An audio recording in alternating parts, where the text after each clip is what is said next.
I want to thank the IALD very much indeed for giving me this Lifetime Achievement Award. But when I heard I'd have to go to California, and frankly at my age that's a step too far, so I've arranged for this little chat to be done on film.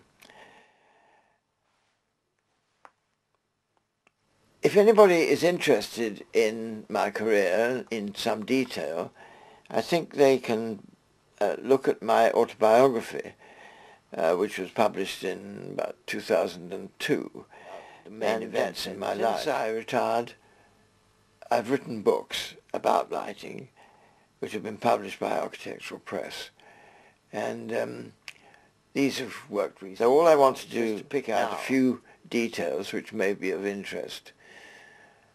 To start with, when I left the Navy at the end of the war, I decided to apply to Liverpool University to study architecture. And this took me about 5 years to do, and then I studied town planning, and I got a first in architecture, and the Vice-Chancellor of the university suggested that I applied for a Commonwealth Fund grant or fellowship.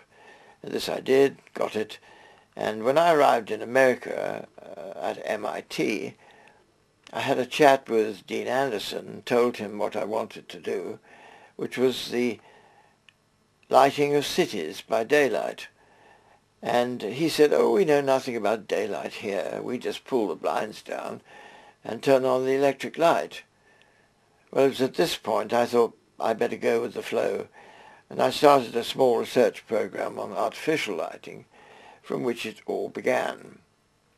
When I got back to England, I found that architecture was paying very little money, and so I applied to a lighting company and got a job reasonable salary. I found that in order to design the lighting for a particular project, this was the Tivoli Gardens in Copenhagen, I had to use only those fittings designed by that particular company, and I wasn't having any of that, so I started my own lighting practice, which is DPA, and they've gone, since I retired, they've gone from strength to strength with offices.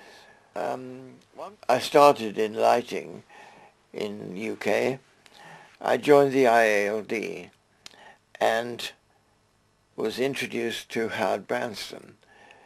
Now, Howard met me at the Carlton Tower Hotel, from which he was the designer, and he started, of course, at breakfast time when one meets Americans, and he said, "Here's my brochure, where's yours?"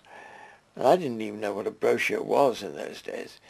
However, we went on and it became a beautiful friendship. Howard wanted me to help with his work in Europe, and for some years I worked with him on hotels in different parts of Europe until I was able to take over completely, and our practice has worked very well since then. But may I thank the IALD, and America in particular, because America actually picked me out of the water when I was in a crash in the waters around Trinidad at the end of the war.